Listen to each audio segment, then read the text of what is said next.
예, 사포고 김대기 선생입니다. EBS에 수록되어 있는 건호문의 한거 18고 오늘도 마찬가지로 뻘소리 없이 핵심만 찔러서 설명을 드리도록 하겠습니다. 올해 수능을 준비하시는 고3들은 눈여겨보셔야 될 것 중에 하나입니다. 여러분들이 문제를 출제해 보시면 이게 왜 중요한지 아실 텐데요. 처음부터 마지막까지 동일한 태도와 동일한 정서를 보여주는 글들은 출제할 게 별로 없어요. 재미도 없고요. 근데 이 글은 우리 지금 교재에 실려있는 거, 올해 수특에 실려있는 이 부분까지는 계속 뭔가 내적 갈등을 보여주는 글이거든요. 내적 갈등 속에서 뭔가를 선택하는 글이에요. 그래서 이런 것들은 출제할 수 있는 포인트가 매우 많으니까 좀 눈여겨서 받을 만한 그런 글 중에 하나입니다. 자주 나오는 글이 아니라서 좀 생소한 부분도 없지 않아 있죠. 일단 시작하기 전에 짧게나마 기본적인 틀을 한번 설명을 드리고요. 그 다음에 이야기하겠습니다. 하자는 지금 뭘 고민하냐 하면 공명, 출세하는 거하고 그 다음에 자연 속에 은거해서 즐거움을 누리는 거하고 요 둘 사이에서 하자는 내적인 갈등을 하고 있는 겁니다. 자, 요 이야기가 한거 18곡이니까 총 18개의 연시조예요. 근데 우리 지금 교재에 실려 있는 건 1수부터 8수까지 밖에 없죠. 뒤에 10개가 없다고요. 왜 그러냐면 1수부터 8수까지 요 과정이 이 과정을 보여주는 거예요. 나는 이거 하고 싶어. 근데 못 이뤘어. 자연에 갈까? 자연에 가면 사람들이 나를 욕할 것 같아. 어떡하지? 갈등하는 이야기가 요까지 나오는 거라고요. 그러다가 마지막 8수에 가면 이 둘 중에서 자연을 선택한다라는 암시를 보여주죠. 그러고 나서 마지막이란다. 8수 다음에 9수부터 마지막 18수까지 요까지는 다 뭐냐면 이거 우리가 못 봤으니까 좀 두렵죠. 혹시 내가 안 본 게 나오면 어떡하나 걱정할 필요 없어요. 뭐가 나오든지 간에 이제 자연 속에 가서 갈등하는 하자가 자연을 선택해서 자연 속에 들어가서 느끼게 되는 자연 친화의 마음 아니면 자연 속에서의 만족감 같은 것들이 나올 거니까 뭐가 나오더라도 흔하게 보는 자연 예찬의 시조랑 큰 차이가 없어요. 그래서 우리는 일단 교재 속에 나와 있는 1수부터 8수까지 정확히 아시면 되고 저랑 같이 현장 수업하는 친구들은 아마도 이 뒤에 것들은 파이널 때 같이 한번 보실 때가 있을 겁니다. 어쨌든 이 글 전체의 맥락은 읽어 나가시면서 하자가 지금 말하고 있는 것이 이걸 말하고 있는 것이냐 아니면 이걸 말하고 있는 것이냐 공명이라는 단어 쓰지 않아요. 자연이란 단어를 쓰지 않습니다. 이거와 관련되어 있는 시어들이 있을 거예요. 마찬가지로 얘랑 관련되어 있는 시어들이 있을 겁니다. 보시면서 이게 뭘 말하는 것이구나. 여기서 하자가 보여주는 정서가 뭘 보여주는 거구나. 그것만 캐칭을 하시면 되지 않을까 싶습니다. 자, 그럼 1수부터 읽어나가면서 하나하나 좀 보도록 할게요. 평생에 원하는 것은 다만 충효뿐이다. 자, 1수에서 자신이 지향했던 가치를 이야기하고 있어요. 내가 지금까지 평생 동안 원했던 것은 충과 효뿐이다. 그러니까 여기까지만 보면 이거는 하자가 지향하는 가치라고 볼 수가 있겠죠. 자, 중장 보겠습니다. 이 두 일을 말면, 자, 충과 효, 이 두 개의 일을 하지 않으면 금수나 다라리야 금수와 다르겠느냐. 자, 이 두 개의 일을 하지 않으면 금수와 다를 것이 없다라는 거죠. 별로 중요해 보지 않습니다만 자꾸 물어보니까 뭐뭐 하랴 의문형의 형식 서리법이죠. 평서문을 바꿀 수 있어요. 이 두 가지를 하지 않으면 금수와 같다 바꿀 수 있지. 그러니까 의문법이 아니라 설의법을 써서 이만큼 내가 중요하게 생각했던 가치다 강조하고 있는 겁니다. 자, 종장. 마음에 하고자 했어. 뭐를? 충과 효를. 내 마음에 항상 충과 효를 하고자 했는데 십재행행하였구나. 허둥지둥 다니기만 하였구나. 이루지 못했구나. 이런 뜻이에요. 그러니까 1수에서는 지금까지 내가 추구했던 가치에 대해서 얘기해주고 있는 거죠. 별로 어려울 게 없는데 이게 뭘 보여주는 거냐면 충효는 뭘 하기 위한 수단이죠. 그렇지. 속세에서 출세하기 위한 수단이에요. 공명을 추구하는 수단이라고. 그러니까 의역을 해볼게. 충효, 출세하는 거 되게 중요했어. 그래서 내가 이뤄 보려고 했어. 그런데 10년 동안이나 오랜 세월 동안이나 나는 이룬 거 아무것도 없이 허둥지둥 거리기만 했어. 자, 공명을 이루기 위해 살아왔던 자신의 삶을 이렇게 표현한 겁니다. 자, 이수로 가볼게요. 이수도. 개교가 이렇더니 공명이 늦었다. 자, 출세하지 못한 자신의 처지를 말하고 있는 거죠. 앞에 보시면 개교란 말 나오는데 이 개교는 비교하다의 뜻이에요. 여기 지금 무엇과 무엇을 비교한다라고 하는 목적어가 없으니까 알 수가 없으니까 추측해 봐야 되는데요. 이분의 어떤 상황을 본다 그러면 이분하고 친한 친구는 이미 대가에 붙어서 출세를 했답니다. 그러니까 친구와 비교해 봤더니 난 이미 공명이 늦었다.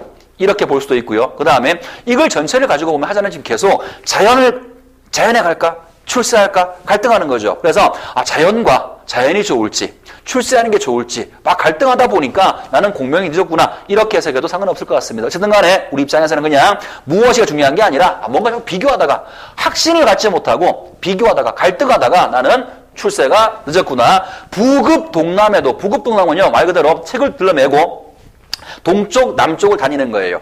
그 말 뜻 자체가 중요한 게 아니라 문맥은 뭐냐면 열심히 공부하다의 뜻입니다. 열심히 공부해도 이루지 못할까 두려운데 그런 뜻이라고. 자, 다시 볼게요. 부급동남하여도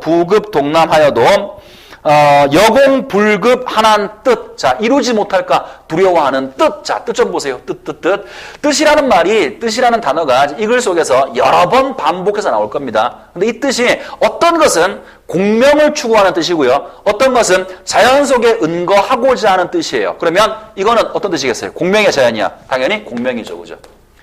열심히 공부해도 이루지 못할까 두려운 그 공명의 뜻 이런 거라고요. 그 뜻을 세월이 물 흐르듯 하니 못 이룰까 하노라. 자, 난 출세하지 못했어.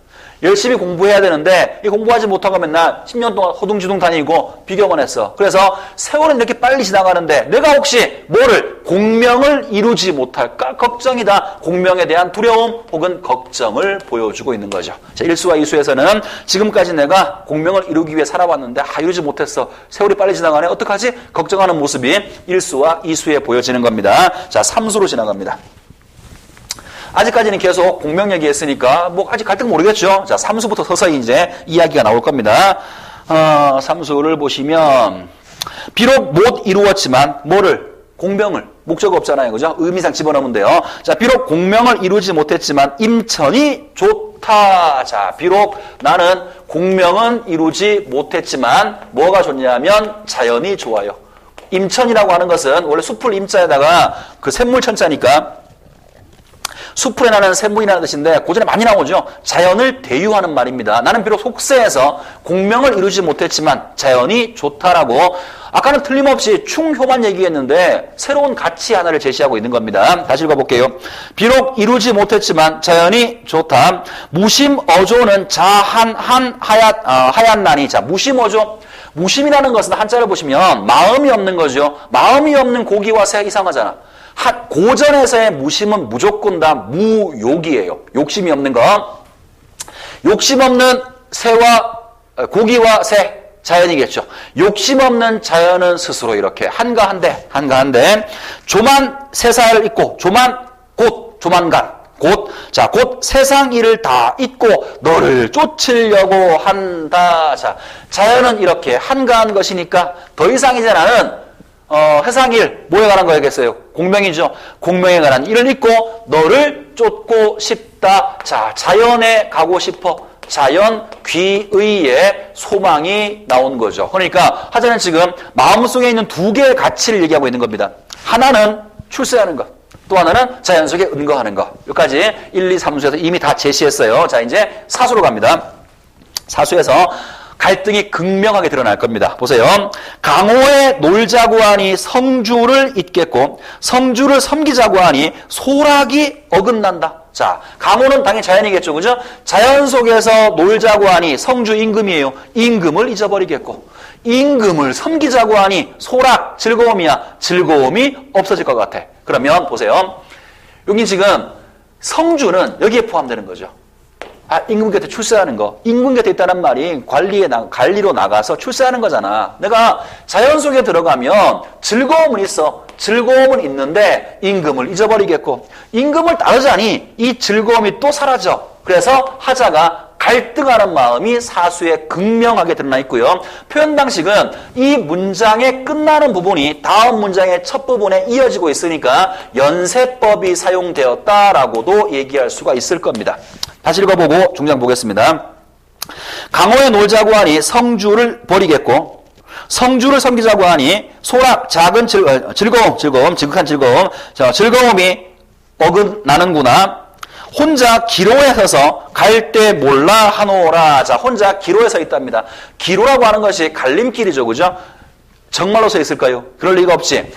뭔가 선택하지 못하고 갈등하고 있는 자신의 모습을 기로에 서 있다라고 비유적으로 표현하고 있는 겁니다. 자, 이제 교재에 실려있는 팔수 가운데 반이 왔어요. 그죠? 반 오는 동안에 같은 말하고 있는 겁니다. 내가 지향했던 것은 출세하는 것이야. 또 내가 좋아하는 즐거움은 자연 속에 있는 것이야. 아, 이 둘 중에 내가 뭘 할지 모르겠네? 계속 지금 갈등의 모습을 보여주고 있고 그 갈등을 직접적으로 극명하게 드러내고 있는 것이 요거 사수에서 보여지는 부분입니다. 자, 이제 오수로 건너가서 확인을 해보겠습니다. 아직까지도 뭐 하나를 선택하겠다는 말이 없지요. 자, 오수로 가서 확인하겠습니다. 자, 어지게 이러그려 이 몸이 어찌 할꼬. 자, 해석을 하면 어지게는 감탄사로 보시면 돼요. 아, 이런 거예요. 아, 이럭저럭 지내왔는데 이 몸이 이제 앞으로 어떻게 할 것인가 그런 뜻입니다. 아, 이럭저럭 지내왔는데 앞으로 어떻게 할 것인가. 행도도 어렵고 은처도 정하지 아니하였어. 자, 행도, 도를 행하는 것이죠. 그지? 출세하는 거예요. 행도는 공명화하는 겁니다. 이것도 어렵고 은처, 숨어 사는 곳이죠. 말 그대로 한다 그러면 자연을 얘기하는 거예요. 내가 자연 속에 갈 곳도 정하지 않았어. 자, 출세하는 것도 이루지 못했고 어렵고 자연 속에 가는 것도 아직 정한 바가 없어. 또 역시 갈등하는 모습을 또 보여주고 있는 거라고요. 됐죠? 자, 중량 갑니다. 다시. 행도도 어렵고 공명을 이루는 것도 어렵고 은처, 자연 속에 지낼 곳도 정하지 아니하였다. 언제 이 뜻을 결단해서 종아소락할 것인가? 종아소락, 내가 즐거워하는 즐거움을 따를 것인가? 나의 즐거움을 따를 것인가? 자, 여기 보시면 또 이 뜻이 나와요. 이 뜻. 아까 일수에서 있었나요? 뜻이 있었지, 그지? 또 뜻이 있죠. 이 뜻은 공명하는 뜻이 아니라 결단이죠. 자연으로 갈지 아니면은 공명을 추구할지 내가 언제 이것을 결단해서 내 즐거움을 따를 수 있을 것인가 라고 지금 이야기하고 있는 겁니다. 자, 그 다음에 육수로 육수죠? 육수 가봅시다. 육수. 자, 이 뜻 하면 지극한 즐거움. 또 뜻이야. 이 뜻을 하면 지극한 즐거움이 있답니다. 그러면 내가 하나 빼먹었네요. 그죠? 하나를 빼먹었네. 다시 읽고 갑시다. 육수. 하려 하되 이 뜻 못하여라. 자, 하려 하되 이 뜻을 못한답니다. 하고자 하였으나 이 뜻을 하지 못하겠구나. 이 뜻이 뭐냐면요. 자연에 은거하는 거예요. 자, 하고 가고 싶은데 나는 이 자연에 은거하는 것을 하지를 못하겠다는 뜻입니다. 자, 왜 그런지 보자. 중량 보시면 이 뜻 하면 지극한 즐거움이 있다. 그죠? 자연 속에 들어가면 난 지극한 즐거움이 있을 것이다. 자, 종장. 우습다 엊그제 아니하던 일을 누가 옳다 하겠는가. 자, 의역을 해야 돼요. 우습다 스스로 자조하는 겁니다. 자신의 결단에 대해서 자조하는 거예요. 지금까지 하지 않던 일, 이게 자연을 추구하는 일, 누가 옳다 하겠느냐. 자, 의역을 해볼게요. 내가 자연 속에 들어가면 난 즐거움이 있을 것 같아. 근데 난 지금까지 평생 동안을 공명을 추구해온 사람이야. 과거 시험만 준비한 사람이라고. 그런데 내가 오늘 당장 이제 난 더 이상 가고 시험하지 않아. 안 볼 거야. 시험 안 볼 거고 자연 속에 갈 거야. 이렇게 말한다면 누가 나의 이 뜻, 자연 속에 은거하려고 하는 이 뜻을 옳다고 하겠느냐라는 거예요. 자기 스스로의 결단을 해놓고도, 마음속에 결단을 해놓고도 스스로 이건 사람 다 비웃을 거야. 스스로 자조하는 그런 것이고요. 이 사람 이걸 보면 다른 사람들의 이목도 매우 중시하는 그런 인물처럼 보이죠. 굉장히 좀 뭐랄까 소심한 사람처럼 보입니다. 자, 육수 다시 한번 읽어보고요. 이제 마지막 7, 8로 건너가겠습니다. 하려 하되. 자, 하고자 했으나 이 뜻은 못하겠다. 자연 속에 은거하는 것은 아직 하지 못하였구나. 이 뜻을 결정하면, 자연 속에 은거하겠다라는 뜻을 결정을 하게 되면 즐거움이 있을 것이다. 그렇지만 우습다. 엊그제 아니하던 일, 공부만 하다가 갑자기 자연 속에 들어간다고 하면 어느 누가 나의 이런 뜻을 옳다고 할 것인가. 자, 아직까지도 결단하지 못했죠. 자연 속에 가면 공부 때려치고 자연 속에 가면 즐거운 거 알겠어. 그런데 내가 이런 거 하면 다른 사람들이 나를 옳다고 하지 않을 거야. 그래서 아직까지도 결정을 하지 못한 겁니다. 자, 이제 마지막 7, 8로 건너갑니다. 실수 보시죠. 자, 말리 하되 일 말기 어렵다. 자, 하지 말자. 하지 말자 하였는데 이 일을 그만두기 어려워. 이 일이 뭘까요? 아까 바로 전수에서 이제 공부 때려치고 자연에 갈 거야 이렇게 얘기했지, 그지?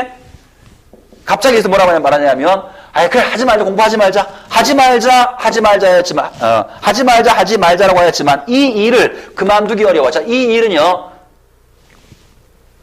과거 공부, 공명을 추구하는 거죠. 그만두자라고 생각하지만 공명을 추구하는 일을 그만두기는 어렵구나. 이 일을 말면, 자, 이 일 또 공명이에요. 공명을 하지 않으면, 과거시 공부하지 않으면 일신이 내 몸이 한가할 거다. 어지게 엊그제 하던 일이 다 웬 줄 알겠구나. 자, 엊그제 하던 일 무슨 일이에요?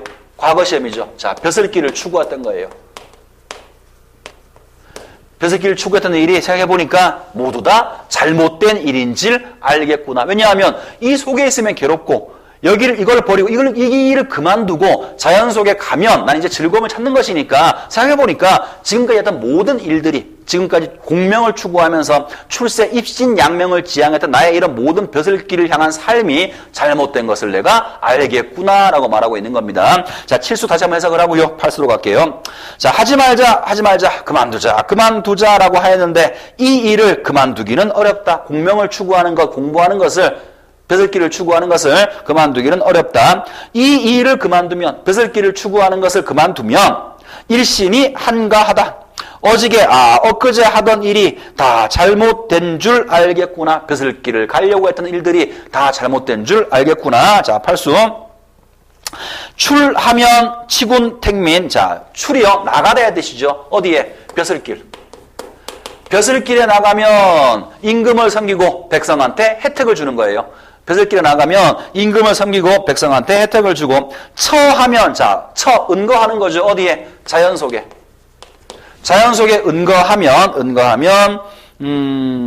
조월경운. 자, 조월경운은요, 자연을 즐기다의 뜻입니다. 자, 봐봐. 벼슬길에 나가서는 임금을 섬기고 백성한테 혜택을 베풀고 좋은 정치를 하고, 자연 속에 은거해서는 자연을 즐기며 사는 것. 자, 그다음 중장. 명철군자는, 자, 현명한 군자는 이런 뜻이겠지. 현명한 군자는 이것을 즐기나니. 이것이 뭔데요? 이런 삶이죠. 벼슬길에 나가서는 임금을 섬기고 벼슬을 그만두고 자연 속에 은거해서는 자연을 즐기는 것. 이것이 바로 현명한 군자가 즐기는 일이라고 얘기하고 있는 겁니다. 자, 종장.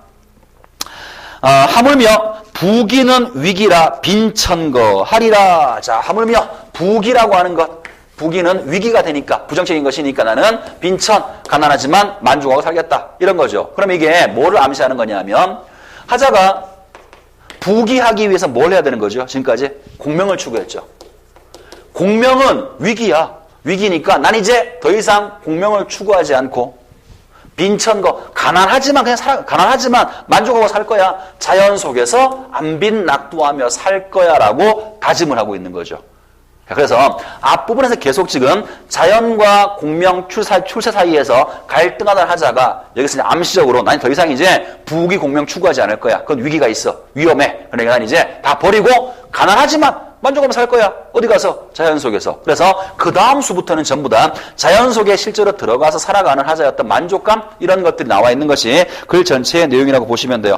자, 중요한 글입니다. 매우 중요한 글인데 우리가 생소하죠. 많이 못 보던 글이기 때문에 조금 좀 어려운 감이 없지 않아 있어요. 심정적으로 어려운 거예요. 근데 공부를 해보시면 전체 맥락에서 이게 이런 말을 하고 있는 거구나. 이 사람이 지금 이런 뜻으로 이 얘기를 하고 있구나. 맥락을 이해하시면 어떤 문제가 나오더라도 어렵지 않게 풀어낼 수가 있을 겁니다.